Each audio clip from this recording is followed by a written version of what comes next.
龙老头停顿了片刻后说道：我们请不了神偷帮忙，不过你的提议还是很有可取性的，咱们可以去打听一下其他偷技了得的人，请他们帮忙。父子俩心里都清楚，就算他们培养出来的那些不怕死的杀手不错，但想从龙庭那里抢到信物没那么容易。江湖上的杀手们现在都不爱接他们的单子，因为每次接了他们的单子，对方都会损失惨重，次数多了，道上那些大佬就不喜欢接他们的单子，除非不是跟叶龙庭交手，道上那些大佬才会和他们合作。龙老头每次都花钱请道上，但那些人去闯叶龙庭的住处，一是保留他自己的实力，二是想让叶龙庭得罪道上那些大佬，借助他人之手对付叶龙庭，结果却让他郁闷不已。道上那些大佬提及叶龙庭是恨得牙痒痒的，一副恨不得要将叶龙庭碎尸万段。可是那些大佬们也就是嘴上骂骂，并没有人真的公开对付叶龙庭呀，连悄悄的暗杀都没有，这让龙老头百思不得其解。他花钱请人家办事，让人家损失惨重时，还被人家威胁过对付过呢。难道是那些大佬们知道叶龙庭的师傅是程玲玲，所以他们不敢动龙庭？他承认像程玲玲这种有神医之名的医生是没有人敢得罪，但程玲玲没有那么大的震慑力吧？就算是老神医还活着，也没有那么大的震慑力啊。龙老头不知道老神医那一辈的人给后代留下的人脉及财富有多丰厚，龙庭是跟着他长大的，而老神医那一辈的几位老友都有一堆徒子徒孙，那些徒孙和龙庭是一辈人一起长大的，那些人又是各行各业的大佬。龙庭是说过报仇的事不用他们帮忙，但他们也不会真的什么都不做的。跟龙家做过生意的那些道上大佬们全都被神秘大佬警告过，他们可以接生意给龙庭添点麻烦，却仅限交易没有交易的情况下，不许他们找龙庭的麻烦。谁敢擅自去找龙庭的麻烦，神秘大佬能灭了他们整个团伙。神秘大佬的警告信只需要带上一个特殊的标志，就让那些道上大佬吓得心惊胆跳。这么多年来，那些人收了龙拓父子俩不少钱，派出不少江湖杀手去对付叶龙庭，结果是伤的伤，进去的进去，派出去的人就没有回来过，害得他们损失不少手下。到后面干脆不接龙家父子的单了，给再多钱也不干。私底下他们提到叶龙庭就咬牙切齿，却又没有一个人私底下找龙庭麻烦的。就算没有神秘大佬的威胁警告，他们也不会轻举妄动呀。叶龙庭的实力他们都领教过了，他们还觉得那个神秘大佬对龙庭的保护是多余的。叶龙庭哪需要人保护呀？都是他揍人的，不是人揍他。爸，我会留意的。父子俩心里都有底，知道原计划进行未必就能成功，但还是要试一试，万一偷到信物了呢？龙老头伸手从茶几上拿起手机，点亮了手机屏幕，看了时间后对儿子说道：你去吧，小心点，叫大家做好防备措施，不要再中了杨粉的招。龙拓嗯了一声，他转身就走。等他真正出门时，他已经全副武装了，什么药粉都撒不到他身上了。就是大夏天的，穿着这一身防护服热死他。出门上了车，车上开着空调，龙拓才觉得舒服一点。这次行动他亲自出马，是因为只有他认得图腾，还有就是防着手底下的人偷到了信物会被族里的其他人抢走，谁不想当真正的家主呀？而龙氏家族真正的家主是认那些信物的，几样东西缺一不可，少了一样都当不成真正的家主。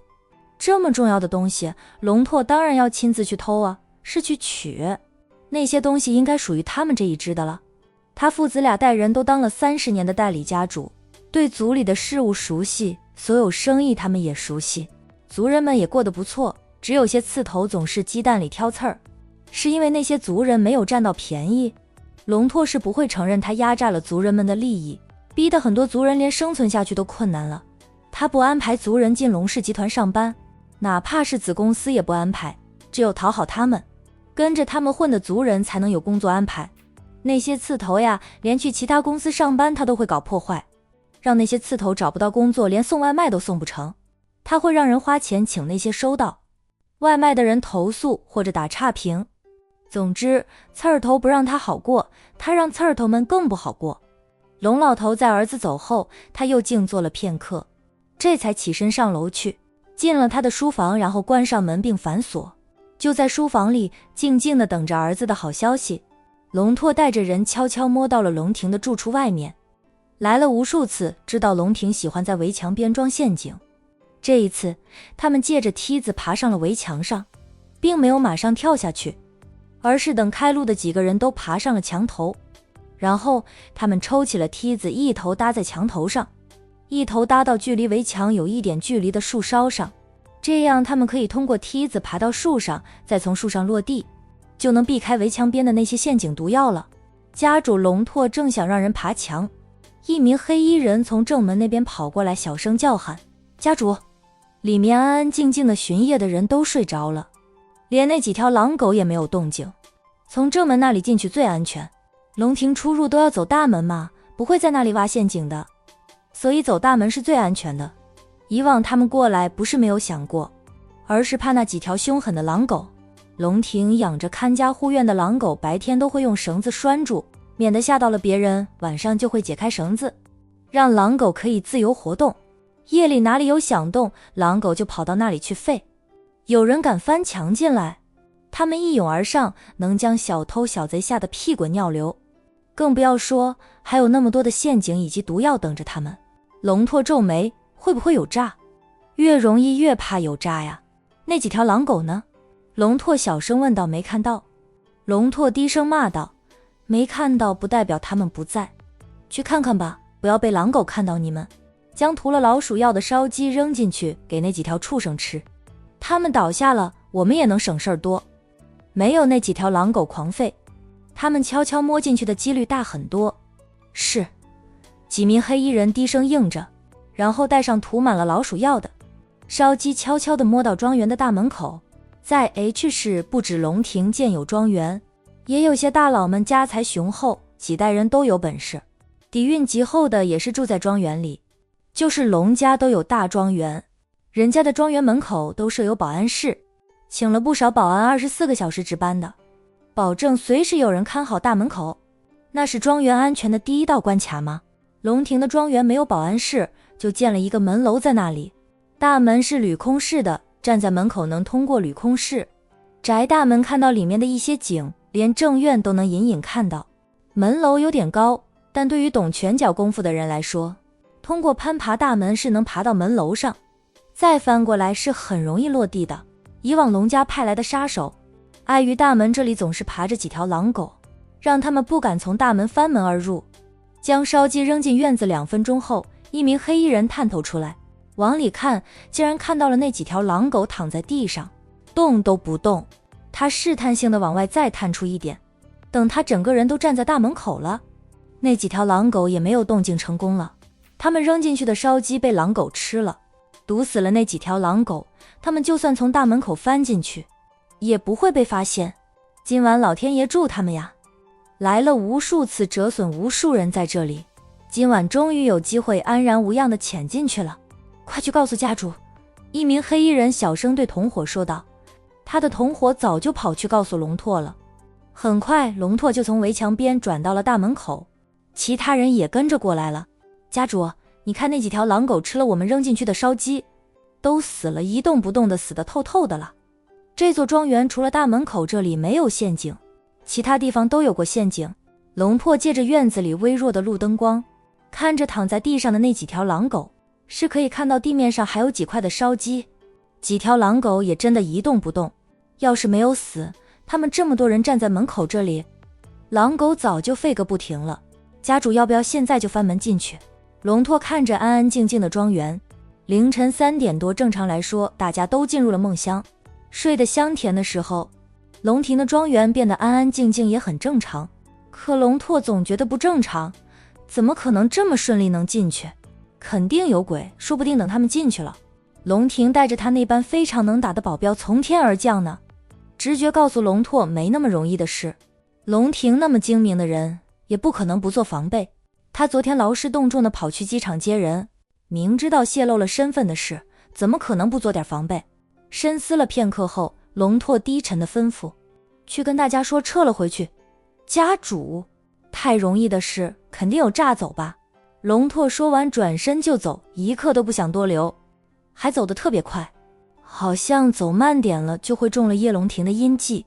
花重金请来的江湖杀手本来就对这座庄园有阴影，见龙拓都走了，他们松口气，自然也不会久留。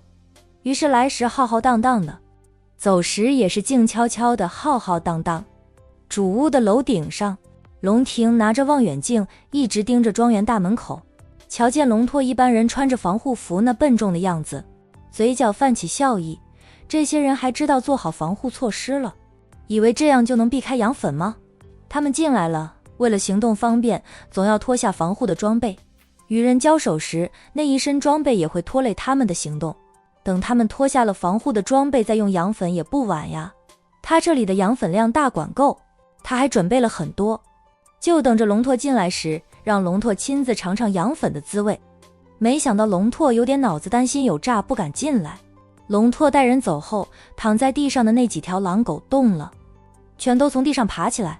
几条狼狗跑到门口，透过镂空式的大门，盯着龙拓离开的方向。他们演得不好吗？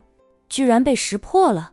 主人交代的，今晚有什么动静不准吠，然后装死，还有从外面扔进来的吃食都不许吃，吃了就真的躺板板了。初九站在龙庭身后，见龙庭放下了望远镜，他问：龙拓走了吧？没有上当，他不如他爸聪明狠毒，但还是有点脑子的。我就说过这样安排他们不会上当的。龙庭笑了笑，他们不上当，咱们才能睡个安稳觉。下楼去休息吧，早上不必起太早，好好睡一觉，有师傅和穆妈妈在，天塌下来他俩都能帮我们撑住。还好师傅过了手瘾。走吧。龙庭转身下楼去，初九也只能跟着下楼。药园那边一点动静都没有，两位长辈估计都猜到了这个结果吧，所以他们放心的入睡。龙庭这边安静了，龙拓带着人回到老宅，直接就上楼来到父亲的书房，轻轻地敲了敲门，知道老父亲一定会在书房等他的好消息。